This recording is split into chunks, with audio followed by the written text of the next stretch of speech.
Olá pessoal, tudo bem com vocês? Vamos para mais uma aula de saúde da mulher. Hoje nós vamos falar sobre gestação, né? Doença hipertensa específica da gravidez, tá? Então, as mulheres ao decorrer aí da sua gestação, ela pode desenvolver a hipertensão que nós chamamos de hipertensão gestacional, tá? Mas existem aquelas mulheres também que antes da gestação já tinham a hipertensão. Então, nós vamos chamar de hipertensas crônicas, tá? Então, todas as vezes que eu falar para vocês em agudas, é porque está acontecendo há menos de 6 meses. E quando eu falar crônica, vocês vão relacionar a mais de 6 meses, tá? Então, por exemplo, uma hipertensão crônica é uma hipertensão que já está acontecendo há mais de 6 meses aí. Essa mulher já tinha hipertensão antes da gravidez, tá bom? Então, a hipertensão, ela pode ser a hipertensão induzida na gestação, que geralmente essa hipertensão vai acontecer depois da 20ª semana de gestação, tá? A hipertensão crônica, como eu já disse para vocês. Temos também a pré-eclâmpsia e a eclâmpsia, tá? Então, a pré-eclâmpsia e a eclâmpsia, elas são mais graves, tá? Por quê? Porque elas são doenças hipertensivas que são adquiridas aí na gestação. Então, a mulher desenvolve uma hipertensão associada a uma proteinúria, tá? E aí, ela desenvolve a pré-eclâmpsia. Se ela chegar a convulsionar, ela desenvolve então a eclâmpsia, tá? Então vamos falar um pouquinho da fisiopatologia da doença hipertensiva específica da gravidez. Por que a gestante, ela desenvolve essa hipertensão na gravidez? São todas as gestantes que vão desenvolver? Não, tá? Há vários fatores aí que influenciam para as mulheres desenvolverem a hipertensão, como problemas na perfusão do troflobasto, tá? Então, na hora que implanta ali a placenta no endométrio, dá uma diminuição ali na perfusão do troflobasto, ocorrendo uma falta de oxigênio e levando a hipertensão, tá? Ativação do sistema inflamatório também pode contribuir. Então, a aceleração do processo de apoptose celular, de morte celular também vão contribuir. Espasmos arteriolar universal. O que é isso? Quando acontece a implantação da placenta no endométrio, a implantação arteriolar, ela é espirulada, tá? E quando ela fica muito extensa, ocorre uma falta de diminuição ali na placenta. Então, pode acontecer aí uma doença hipertensiva específica da gravidez por conta disso, tá? Ainda não existe um estudo comprovado que fala que você vai ter a doença hipertensiva da gravidez, mas existem como prevenir, tá? Então, assim, alimentos hipossódicos pode prevenir, tá? Mas geneticamente não tem como prevenir essa doença hipertensiva. Nós sabemos que existem vários fatores de riscos, tá? Quando eu digo fatores de riscos, não é porque a mulher engravidou acima de 35 anos que ela vai ter a diabetes hipertensiva, ou a gestação hipertensiva, desculpa. Mas eu quero dizer para vocês que é um fator de risco que contribui, tá? Então, geralmente, se a mulher ela tem uma idade acima de 35 anos, se ela é adolescente, se ela tem conflitos psíquicos, afetivos, desnutrição, a primeira gestação também é um fator de risco, tá? História familiar de hipertensão, diabetes mellitus, gestação múltipla, polidrâmia, que nós falamos que é o aumento ali do líquido amniótico. Então, tudo isso vai contribuir para uma gestação hipertensiva na gravidez, tá? Então, esses fatores sozinho vai contribuir? Pode ser que para algumas mulheres sim, podem ser que para algumas mulheres sim, mas para outras mulheres precisam de mais fatores para acontecer aí essa patologia, tá? Então, qual que é a prevenção, né? A prevenção é o uso de cálcio, 1 grama ao dia, a partir da 12ª semana de gestação, e a aspirina é de 100 miligramas por dia, a partir da 12ª semana de gestação. Claro que todas as gestantes, ela tem que passar por um pré-natal, né? E no pré-natal que vai ser estabelecido se vai ser tomada essas medicações, se vão ser inseridas essas medicações aí no pré-natal ou não, tá ok? Então, a pré-eclâmpsia, ela é uma somatória de acontecimentos aí que vão prejudicar na gestação. Então, a hipertensão mais a proteinúria. Então, sempre que eu falar para vocês de pré-eclâmpsia, vocês têm que lembrar desses dois, hipertensão e proteinúria, tá? Então, o que é a proteinúria? Proteinúria é quando tem proteínas na urina, tá bom? Então, vai fazer o exame de urina, né, o exame de rotina e vai constatar que tem proteína, tá? Então, se tem proteína na urina, o rim ali não tá filtrando normalmente, né? E aí tá desenvolvendo a pré-eclâmpsia, tá?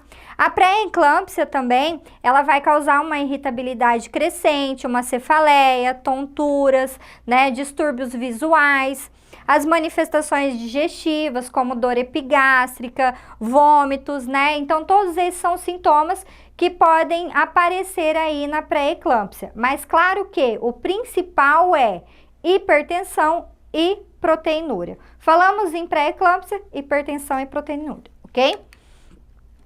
Antigamente, a Organização Mundial de Saúde, ela previa que para ser uma pré-eclâmpsia, teria que ter proteinúria, hipertensão e edema, tá? O edema, ele foi extinto. Por quê? Porque é normal as gestantes ficarem edemaciadas, ficarem inchadas, tá? Por quê? Conforme o bebê vai crescendo, ele vai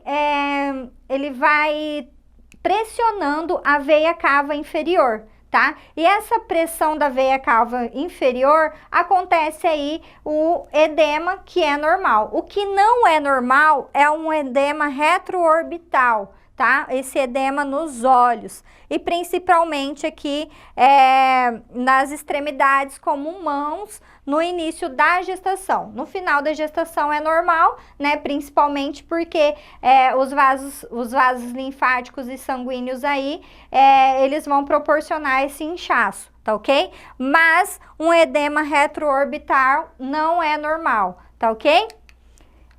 Ocorre também várias oscilações aí no cérebro, nos olhos, nos pulmões, no fígado, né, nos rins e a pressão arterial aumentada, né? Então, a pré-eclâmpsia, ela pode desenvolver aí a síndrome de HELLP. O que é a síndrome de HELLP? É uma síndrome que eu vou explicar para vocês nas próximas aulas, mas passando rapidamente, é quando há um aumento das células do fígado, tá? E aí pode causar várias complicações. Então, no cérebro pode acontecer aí convulsões, acidente vascular encefálico, né? Devido à pressão elevada. Nos olhos, a mulher pode ter problemas como visão embaçada, visão dupla. Os pulmões pode ter edema pulmonar, né? Causando aí uma falta de ar e várias outras complicações, tá bom? E qual que é o tratamento da pré-eclâmpsia? O tratamento é a utilização de antihipertensivos, né, específicos na gravidez, né, que o obstetra vai passar no pré-natal, repouso e dieta hipossódica. Então, a mulher que ela tem pré-eclâmpsia, ela tem que ter uma dieta hipossódica, sem sal, né, com menos sal possível, tá? Ela tem que fazer uma caminhada leve e ela tem que manter um repouso. Quando eu falo de caminhada leve, é uma caminhada bem tranquila mesmo, tá? Mas o importante é ela manter o repouso, tentar não se estressar aí, porque tudo isso são fatores que vai influenciar para aumentar e aí aumentando não consegue estabilizar essa hipertensão, tá? E quando temos a pré-eclâmpsia, o objetivo aí da equipe multiprofissional é diminuir essa hipertensão. E a eclâmpsia, quando ela acontece? A eclâmpsia só vai acontecer se estiver uma pré-eclâmpsia, né? Então, pré antes e a eclâmpsia só vai acontecer se tiver uma pré-eclâmpsia. A pré-eclâmpsia, proteinúria e hipertensão. A eclâmpsia vai ter a convulsão, tá? Então, nós não conseguimos estabilizar a pressão arterial dessa mulher, tá? Ela continuou com proteinúria, nós não conseguimos regularizar a urina dela e ela vai desenvolver, então, uma eclâmpsia e desenvolve a convulsão. Então, durante a internação hospitalar, a gente sempre tem que proporcionar confiança para a gestante. Claro que nós já fizemos um pré-natal, já conhecemos ali, pode ser que seja outra equipe também, mas o importante é manter esse elo entre a equipe e a gestante, né? Vamos manter grades elevadas, né? Acesso venoso periférico. Nós vamos pesar a gestante diariamente, por quê? Porque a gente precisa saber se está diminuindo o peso dela, porque quando tem muito edema, esse líquido aí ele tem que sair, né? Ele não pode continuar ali. Então, a gente vai pesar todos os dias de manhã para ver se diminuiu o peso dessa gestante. Manter os membros sempre elevados, né? Providenciar a colheita dos exames laboratoriais, de sangue e de urina, né? Observar as eliminações fisiológicas e as perdas vaginais também. Além disso, nós devemos estar atento às possíveis crises convulsivas. Então, o que nós devemos fazer? Grades sempre elevadas, tá? Porque a gestante, ela vai estar deitada ali e ela pode convulsionar e o risco dela cair e perder esse bebê é enorme. Então, nós vamos sempre deixar as grades elevadas, tá? Para que ela não possa cair. Colocar cabeceira elevada, tá? Porque se ela tiver algum vômito, ela não broncoaspirar esse vômito. Manter próxima à gestante uma cânula de borracha, uma cânula de Guedel, tá? Para ajudar ali na aspiração, se caso for necessário. O tratamento ali da eclâmpsia é o sulfato de magnésio, tá? Então, ao longo de 20 minutos ali, nós vamos fazer uma infusão contínua com sulfato de magnésio e com doses suplementares, se caso for necessário, tá? Então, é necessário, nesse caso, observar muito a frequência respiratória dessa gestante. Por quê? Porque o sulfato de magnésio, ele causa depressão respiratória, tá? Então, se ele for infundido muito rápido ou em doses muito elevadas, pode levar essa paciente aí a uma parada cardiorrespiratória, tá bom? Então, a frequência respiratória dela começou a diminuir, a gente entra com um antídoto que é o gluconato de cálcio, tá bom? Então, esse que é o tratamento. E qual que é o tipo de parto para uma doença hipertensiva específica da gravidez, tá? Essa mulher tá tendo uma eclâmpsia, ela teve uma hipertensão gestacional, como que nós vamos fazer o parto dela? O parto dela é provavelmente um parto cesáreo, tá? Pela complicação, mas se estiver estabilizado e ela estiver na pré-eclâmpsia, tá? Se for da vontade da gestante, pode ser feito aí um parto normal com indução, né? Que nós falamos o parto sem dor, né? É um parto aí onde nós vamos, onde o médico vai aplicar uma anestesia raquidiana e não vai fazer com que os membros dela fiquem...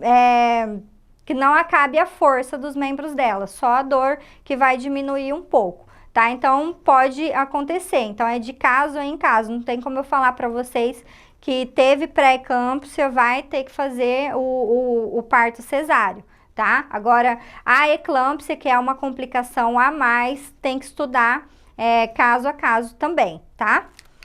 Eu aguardo vocês nas próximas aulas. Até mais!